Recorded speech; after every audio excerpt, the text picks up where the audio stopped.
I speak to you today with feelings of profound sorrow. Throughout her life, Her Majesty the Queen, my beloved mother, was an inspiration, an example to me and to all my family.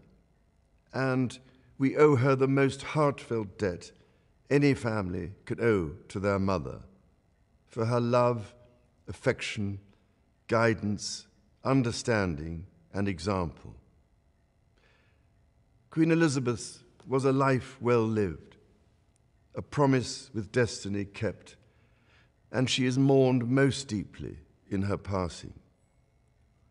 That promise of lifelong service I renew to you all today. Alongside the personal grief that all my family are feeling, we also share with so many of you in the United Kingdom, in all the countries where the Queen was head of state, in the Commonwealth and across the world, a deep sense of gratitude for the more than 70 years in which my mother, as Queen, served the people of so many nations. In 1947, on her 21st birthday, she pledged in a broadcast from Cape Town to the Commonwealth to devote her life, whether it be short or long, to the service of her peoples.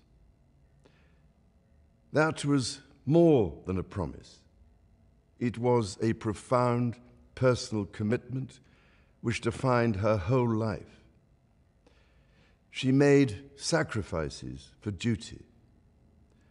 Her dedication and devotion as sovereign never wavered through times of change and progress, through times of joy and celebration, and through times of sadness and loss. In her life of service, we saw that abiding love of tradition, together with that fearless embrace of progress, which makes us great as nations. The affection, admiration, and respect she inspired became the hallmark of her reign. And as every member of my family can testify, she combined these qualities with warmth, humor, and an unerring ability always to see the best in people. I pay tribute to my mother's memory, and I honor her life of service. I know that her death brings great sadness to so many of you, and I share that sense of loss beyond measure with you all. When the Queen came to the throne, Britain and the world were still coping with the privations and aftermath of the Second World War, and still living by the conventions of earlier times. In the course of the last 70 years, we have seen our society become one of many cultures and many faiths. The institutions of the state have changed in turn. But through all changes and challenges, our nation and the wider family of realms, of whose talents, traditions, and achievements I am so inexpressibly proud, have prospered and flourished. Our values have remained and must remain constant. The role and the duties of monarchy also remain, as does the sovereign's particular relationship and responsibility towards the Church of England, the church in which my own faith is so deeply rooted. In that faith and the values it inspires, I have been brought up to cherish a sense of duty to others and to hold in the greatest respect the precious traditions, freedoms, and responsibilities of our unique history and our system of parliamentary government. As the Queen herself did with such unswerving devotion, I too now solemnly pledge myself, throughout the remaining time God grants me, to uphold the constitutional principles at the heart of our nation.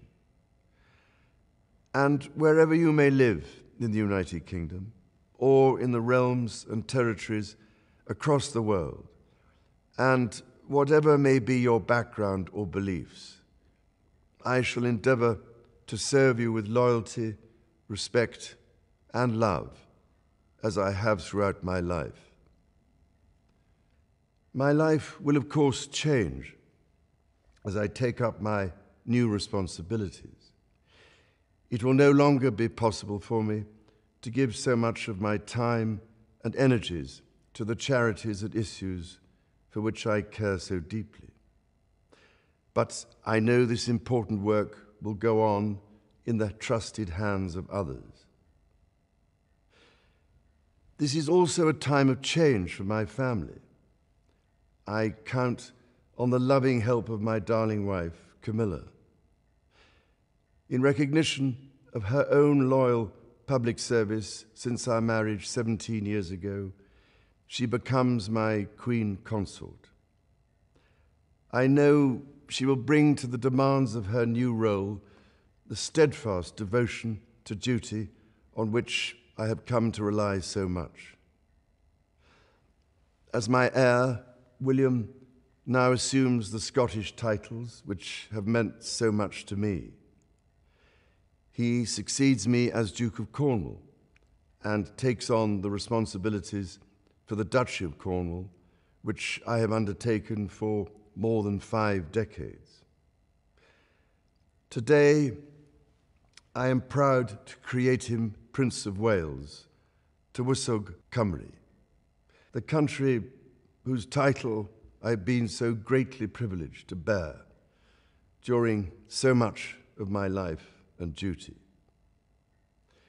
With Catherine beside him, our new Prince and Princess of Wales will, I know, continue to inspire and lead our national conversations, helping to bring the marginal to the centre ground, where vital help can be given. I want also to express my love for Harry and Meghan as they continue to build their lives overseas.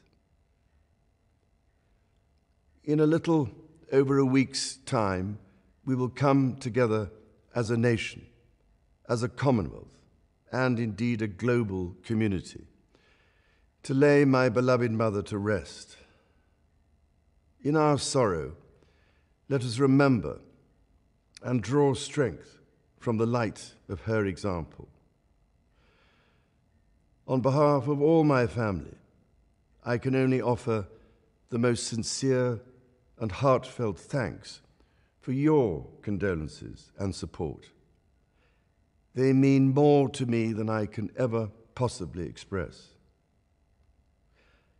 And to my darling Mama, as you begin your last great journey to join my dear late Papa, I want simply to say this: thank you.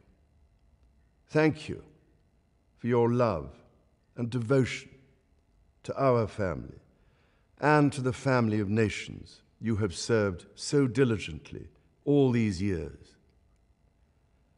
May flights of angels sing thee to thy rest.